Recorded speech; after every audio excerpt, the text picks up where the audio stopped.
today I'm going to be talking about my Speckled Sussex hen.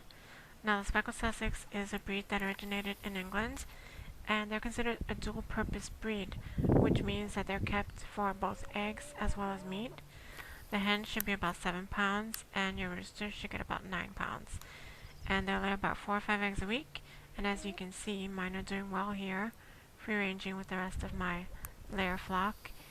But they also do well in confinement, and they can be broody, but from my experience they haven't been very persistent, and I've been able to break them from their broodiness.